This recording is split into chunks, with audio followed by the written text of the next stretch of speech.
This report is brought to you by Peril, makers of a new category of plant-based products scientifically proven to naturally increase the number of adult stem cells in circulation.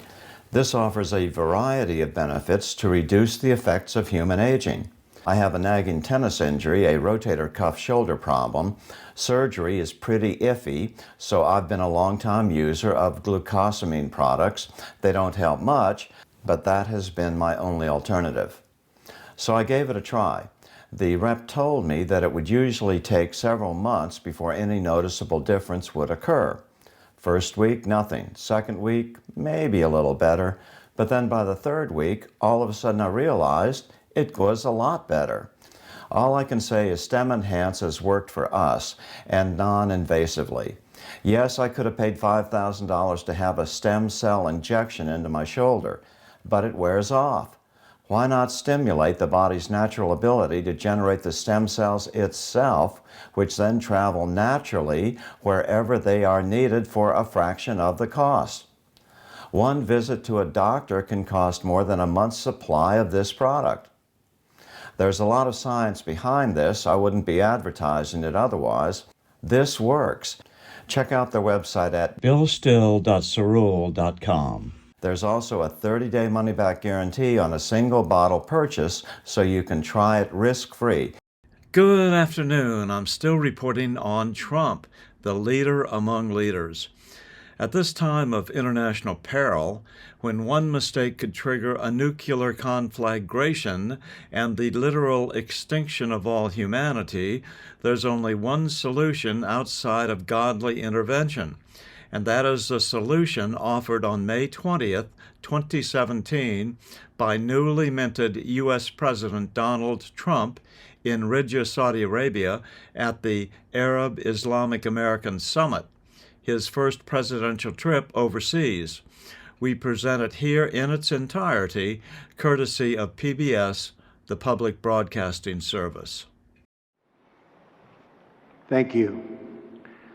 I would like to thank King Solomon for his extraordinary words and the magnificent kingdom of Saudi Arabia for hosting today's summit. I am honored to be received by such gracious hosts. I have always heard about the splendor of your country and the kindness of your citizens.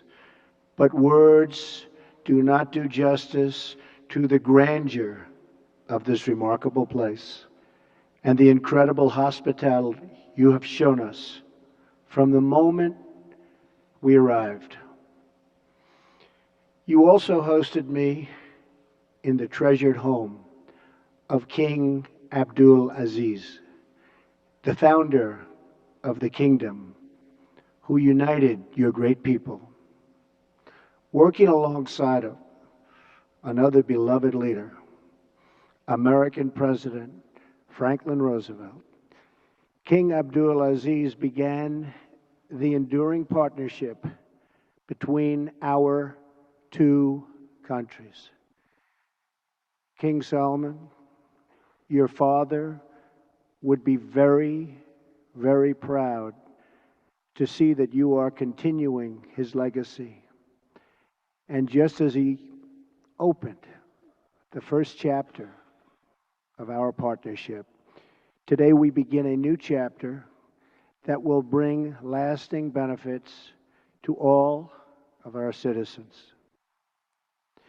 Let me now also extend my deep and heartfelt gratitude to each and every one of the distinguished heads of state who made this journey here today.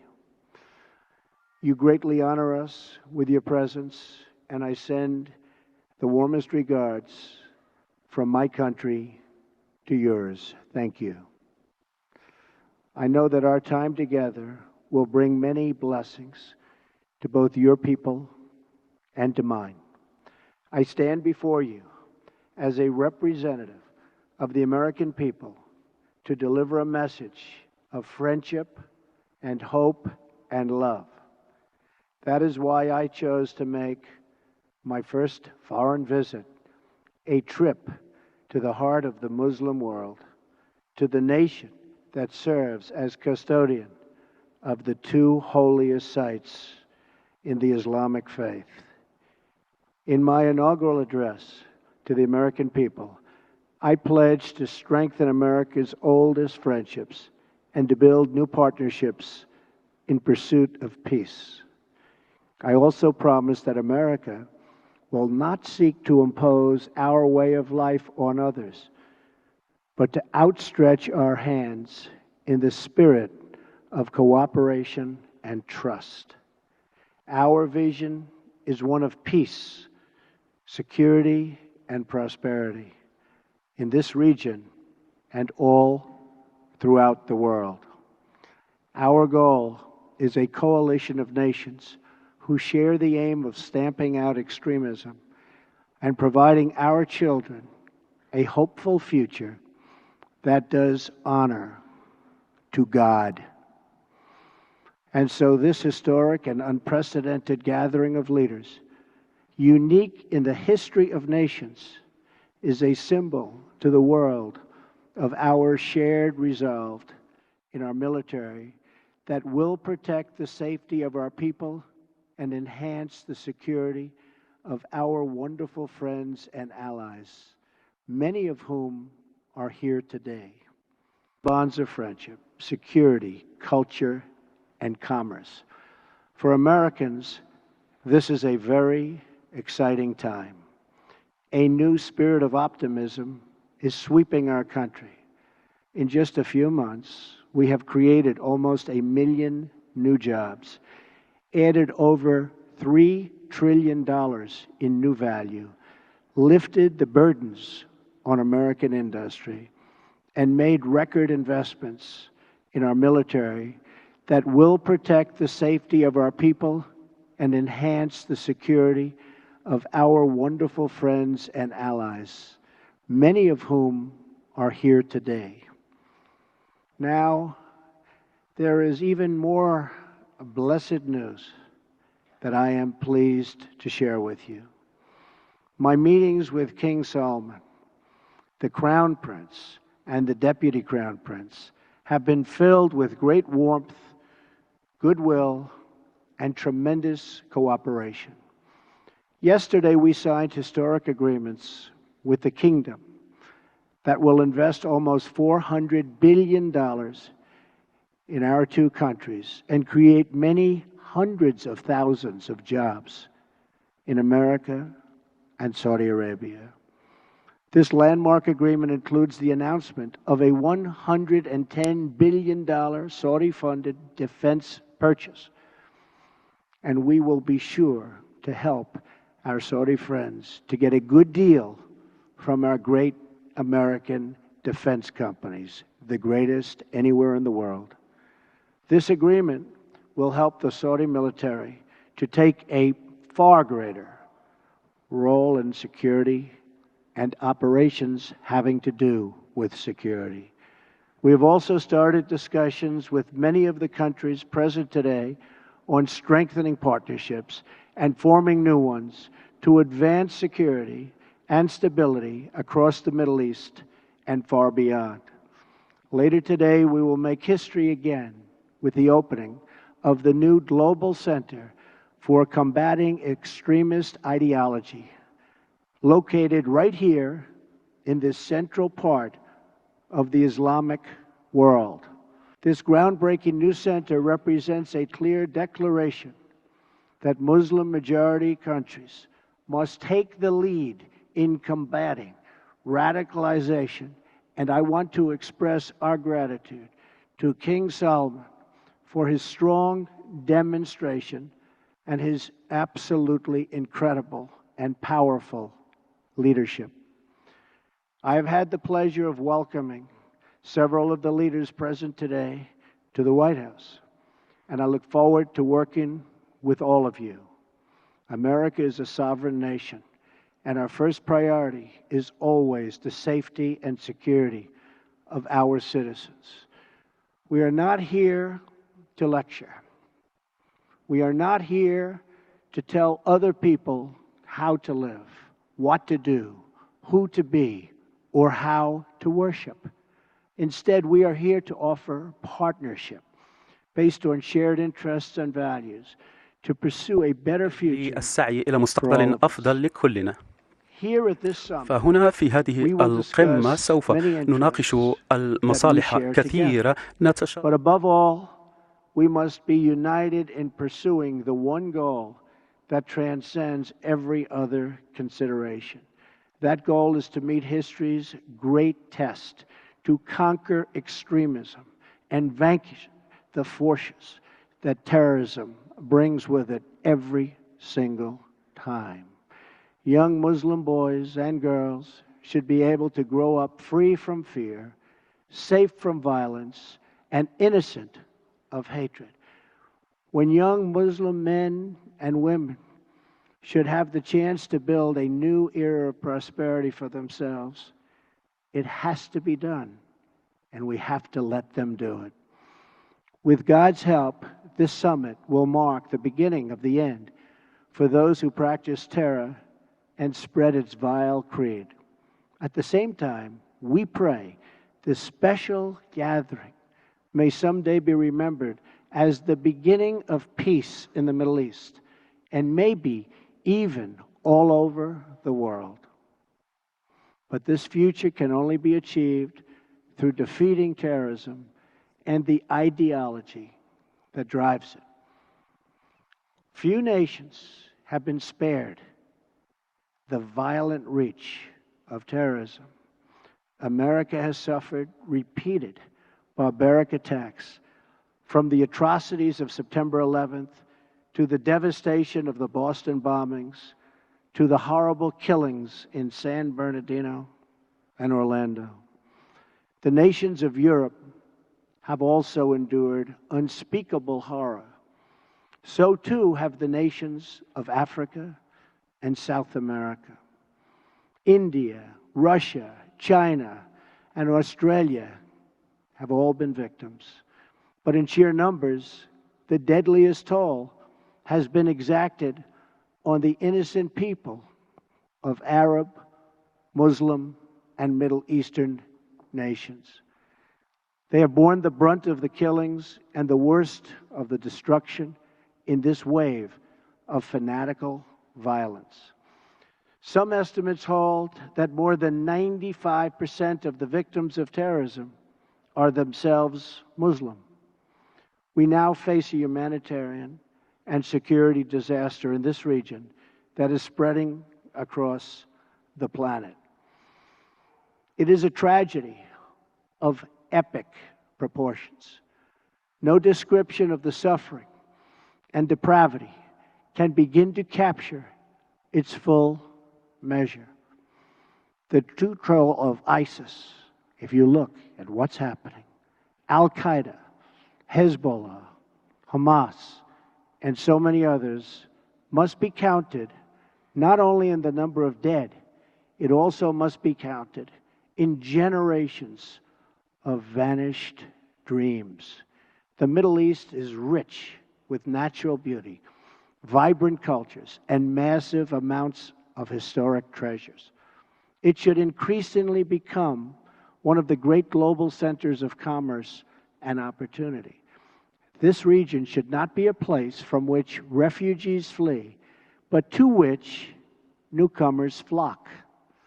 Saudi Arabia is home to the holiest sites in one of the world's great faiths. Each year, millions of Muslims come from around the world to Saudi Arabia to take part in the Hajj. In addition to ancient wonders, this country is also home to modern ones, including soaring achievements in architecture. Egypt was a thriving center of learning and achievement thousands of years before other parts of the world. The wonders of Giza, Luxor, and Alexandria are proud monuments to that ancient heritage.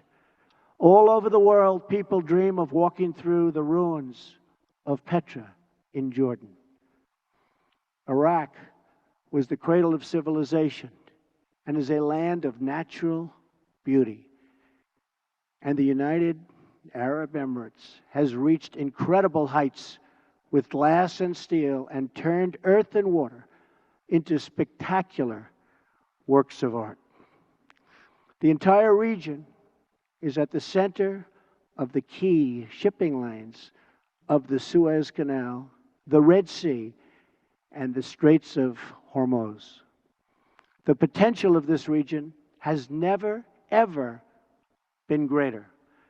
65% of its population is under the age of 30. Like all young men and women, they seek great futures to build, great national projects to join, and a place for their families to call home.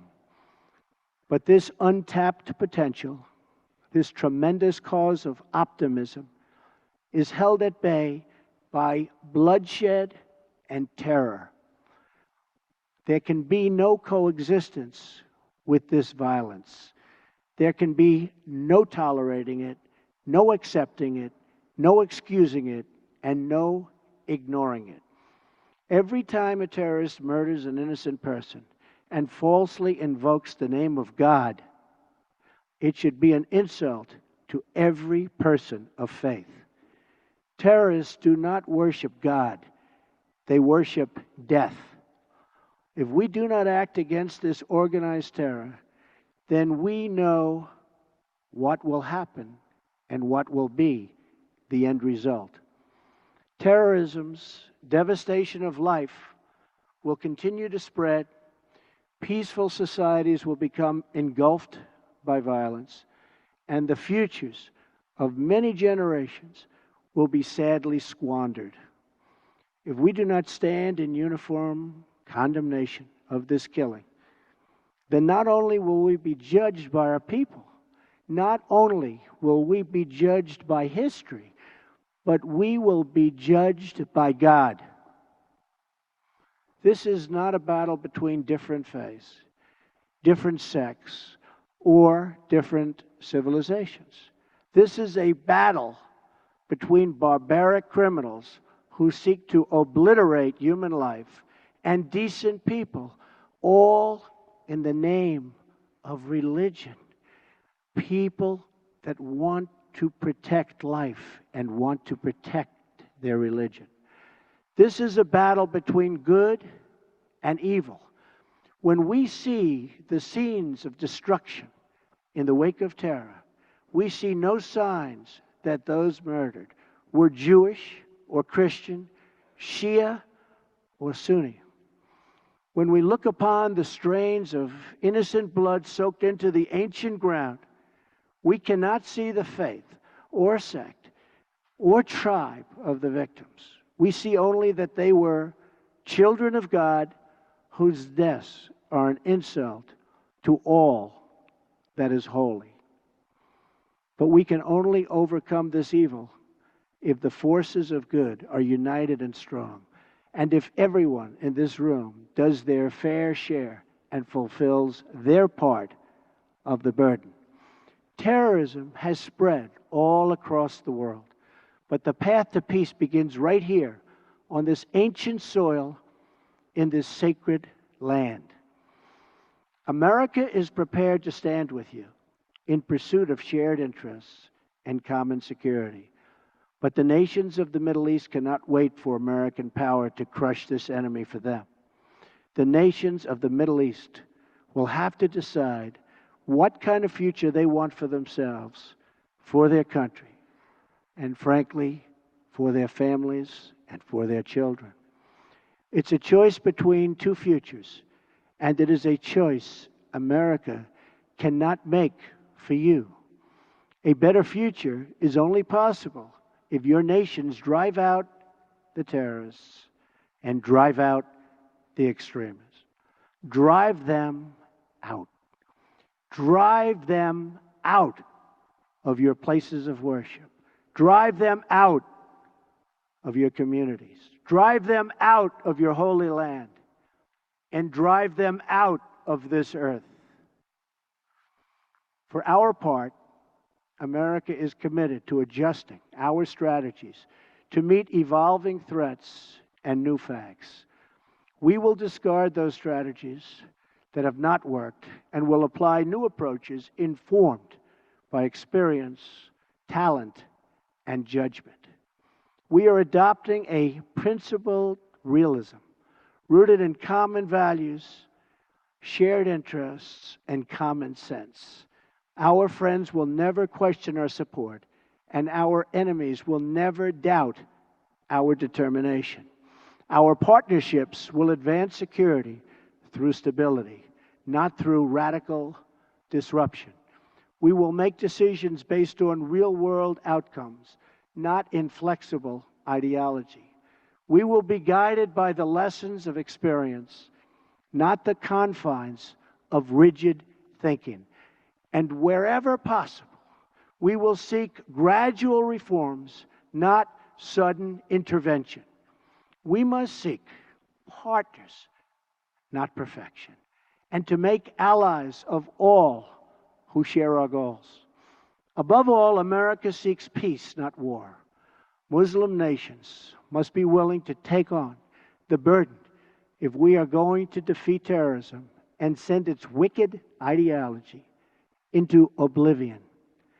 The first task in this joint effort is for your nations to deny all territory to the foot soldiers of evil.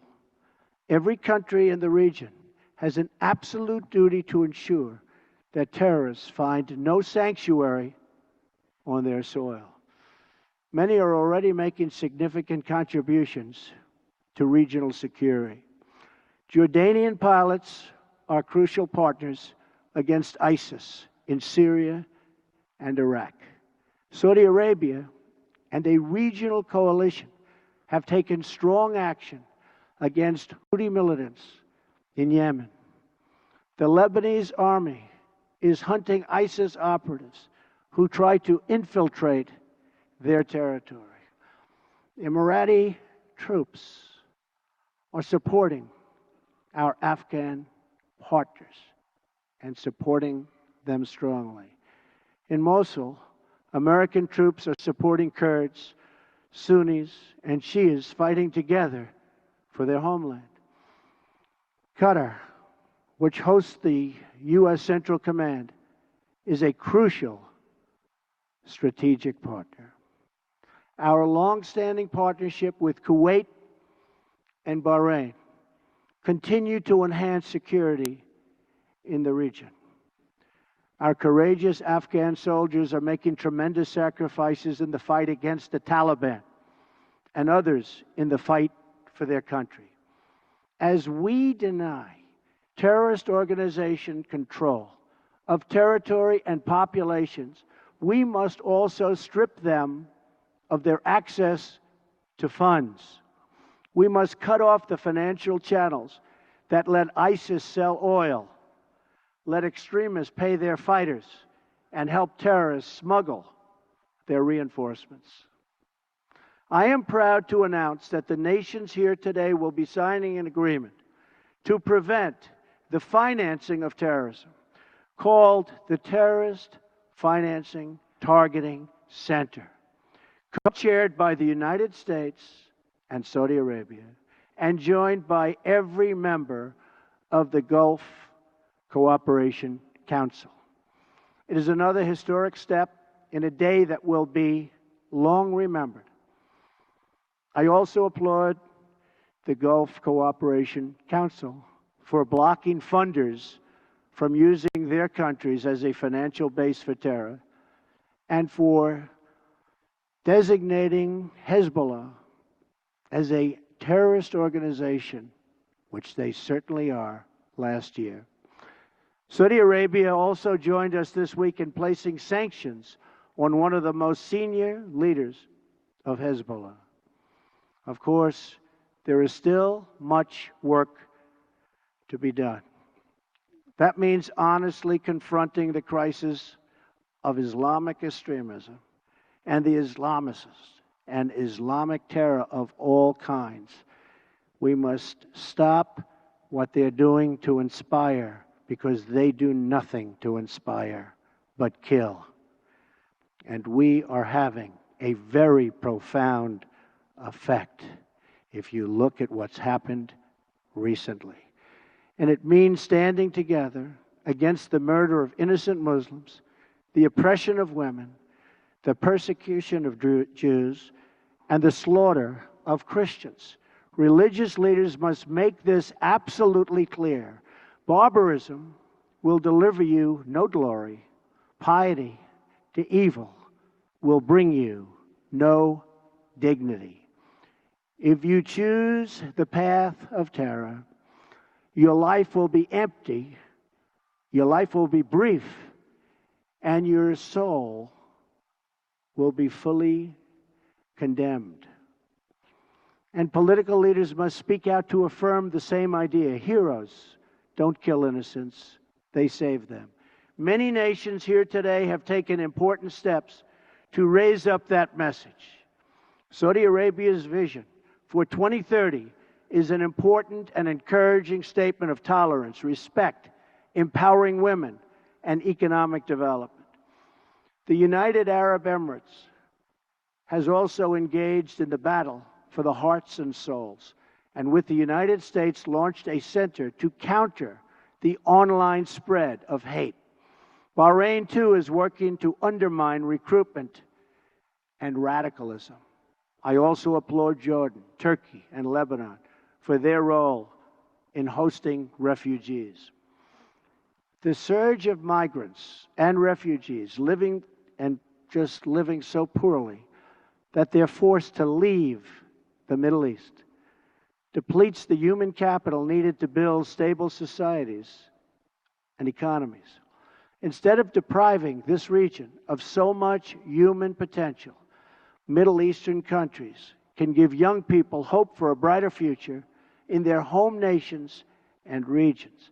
That means promoting the aspirations and dreams of all citizens who seek a better life, including women, children, and the followers of all faiths.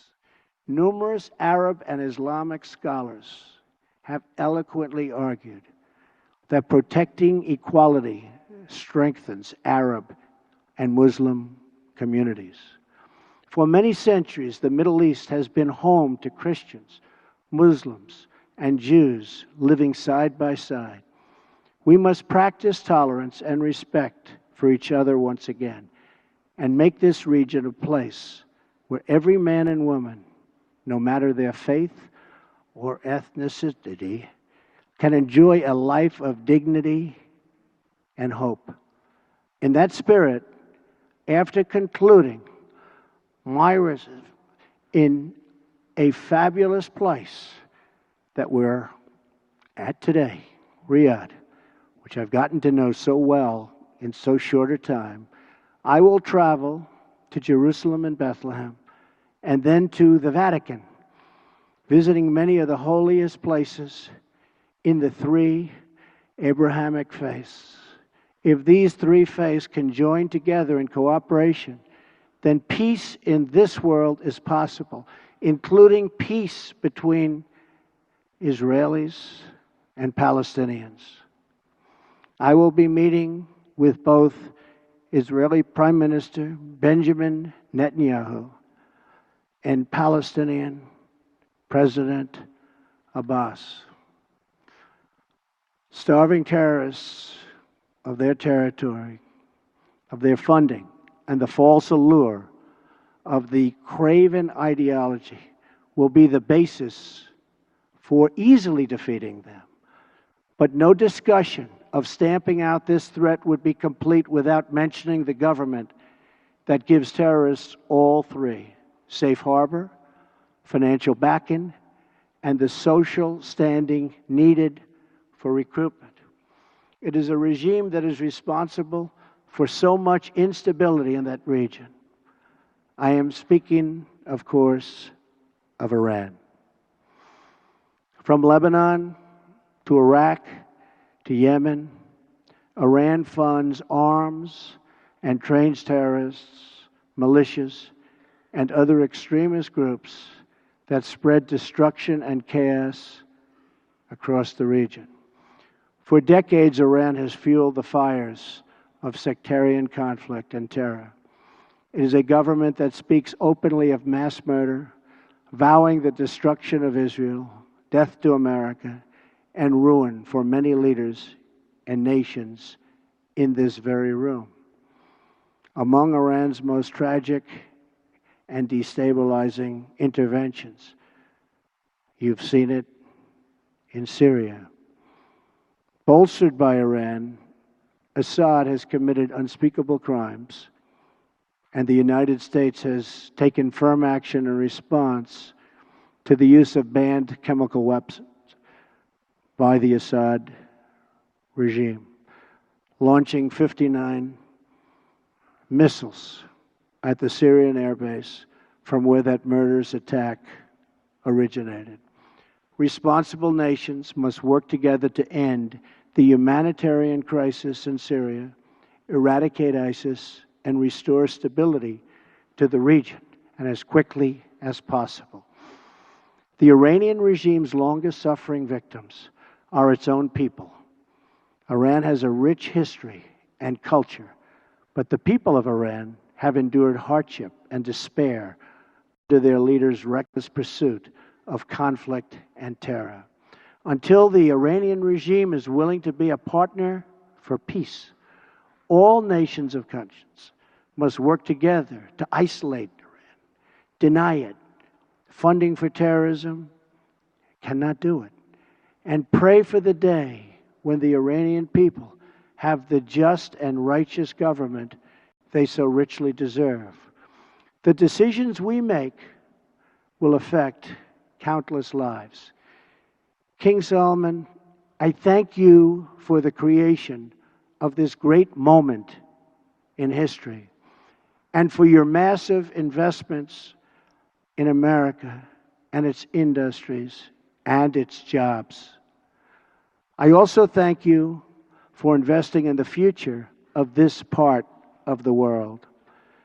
The fertile region, and it is so fertile, has all of the ingredients for extraordinary success. A rich history and culture, a young and vibrant people, a thriving spirit of enterprise. But you can only unlock this future if the citizens of the Middle East are freed from extremism, terror, and violence. We in this room are the leaders of our peoples. They look to us for answers and for action. And when we look back at their faces, behind every pair of eyes is a soul that yearns for justice and yearns for peace. Today, billions of faces are now looking at us, waiting for us to act on the great question of our time. Will we be indifferent in the presence of evil? Will we protect our citizens from its violent ideology? Will we let its venom spread through our societies? Will we let it destroy the most holy sites on earth? If we do not confront this deadly terror, we know what the future will bring. More suffering, more death, and more despair. But if we act, if we leave this magnificent room unified and determined to do what it takes to destroy the terror that threatens the world, then there is no limit to the great future our citizens will have.